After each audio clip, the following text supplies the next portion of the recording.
Okay, so get this right. We've got all this information about this guy, James. Right. High earner. Okay. Like $250,000 a year. Nice. But he's also got this pretty interesting lifestyle. Oh, really? How so? Like luxury home, goes skiing in Aspen. Wow, okay. Enjoys eating out at like fancy places. Okay. Collects vintage watches. All right, so this guy's living the high life, it sounds like. Yeah. So what's the catch? But he's also really careful with his money. Interesting. So we're going to like kind of dive into what makes his approach different and like what we can all learn from it, even if we're not all making $250,000 a year. Right, of course. Right. Because it's not always just about, earning a ton of money, right? Right. It's about how you manage it. Exactly. So tell me a little bit more about this this James guy. Like, what's his deal? What does he do? Yeah, so he's like a senior financial consultant. I think he lives in Denver. Okay. And yeah, he lives in this beautiful house. He goes to Aspen, all that. Yeah. Wears a Rolex. Okay, so the guy really does have, like, a pretty high-end lifestyle. Yeah. But he's still managing to budget and invest carefully. Yeah, so in the information we got, like, it seems like he's super into budgeting, like tracks all his expenses, uses a budgeting app. Okay. Really puts a lot of effort into reaching his financial goals. Okay, so, like, how does he swing, like, the Aspen trips and the watches? Right. Well, that's where this whole, like, pay yourself first thing comes in. Oh, yeah, right. The classic personal finance advice. Yeah. Okay, so what's he doing? Putting money aside before he even thinks about spending? Yeah, he's actually putting, like, 20% of his income straight into investments. Whoa, 20%. Yeah. That's serious dedication. Yeah. But I bet, a lot of people listening are thinking, well, that's easy to do when you're making that much money. Right. But, what about the rest of us? Exactly. So how does that principle apply to, the average person who isn't pulling in $250,000 a year? Well, I think it's more about, like, building that habit. Yeah. Like, starting small. Right. Even if it's 5% or 10%. Absolutely. Yeah. It's about consistency. Yeah. Like, even small amounts over time can really add up. Did James always put away 20%? Or did he, like, start smaller and work his way up? Yeah, I think it was more like he gradually increased it as his income grew. Smart. So, okay, so we've got the pay yourself first part, but, like, let's get back to those hobbies, right? Yeah. Skiing in Aspen, collecting vintage watches. Yeah. I mean, those can be pretty expensive. So how does he manage to, like, not overspend? So from what I understand, he's all about being mindful. Okay. Like, really deliberate about his spending. All right. So give me an example. Okay, so, like, with his watches, right? Yeah. He actually sets a limit. Okay. Like, one vintage watch per year, max. Wow. Okay, so he's really disciplined about it. Yeah.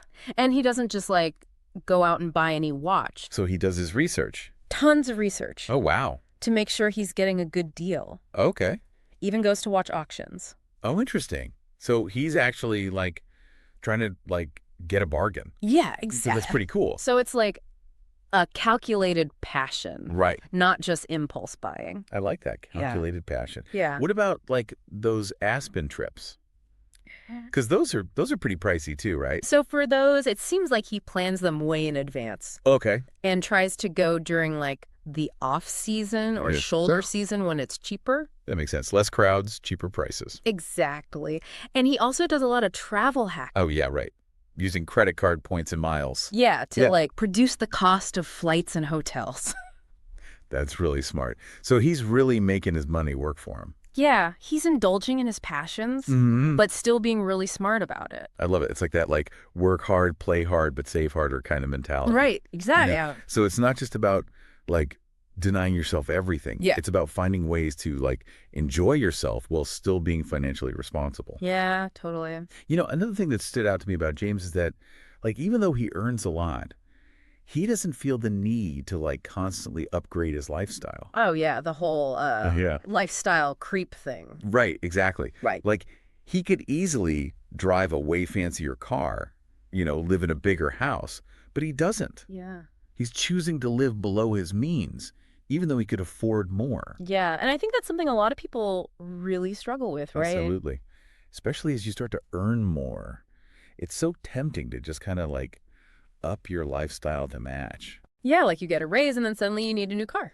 Right, exactly. A new car, a bigger house, fancier clothes, more vacations, and before you know it, you're right back where you started. Yeah. But James, it seems like he understands that true wealth isn't about all that stuff. Right. It's about financial security and freedom. Yeah, and like investing in experiences, not just possessions. Exactly. It's about prioritizing the things that truly matter to you. Yeah.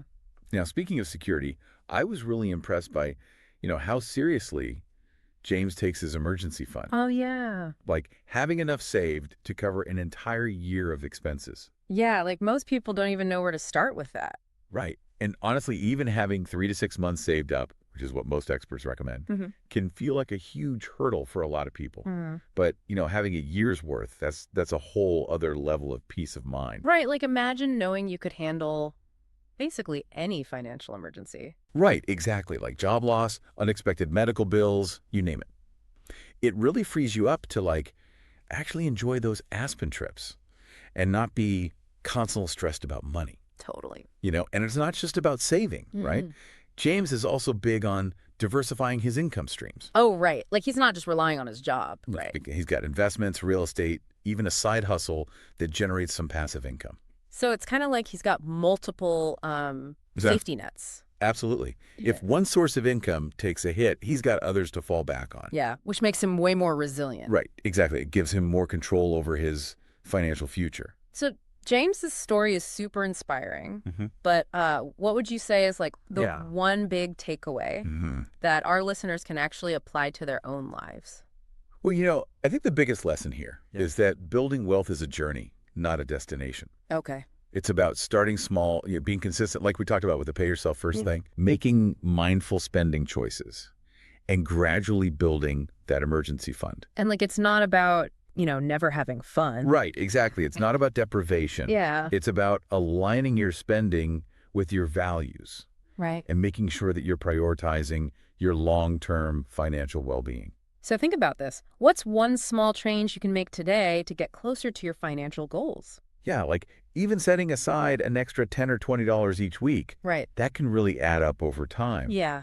Think of it this way. Every dollar you save and invest, it's like a vote for your future self. Okay. So, make sure you're casting your votes wisely. That's a really good way to put it. Well, on that note, I think we'll wrap up our deep dive into James's world. Sounds good. But remember, right? Yeah. Financial success is totally achievable no matter how much you're making. Couldn't agree more. Thanks for joining us. Absolutely. And we'll see you next time.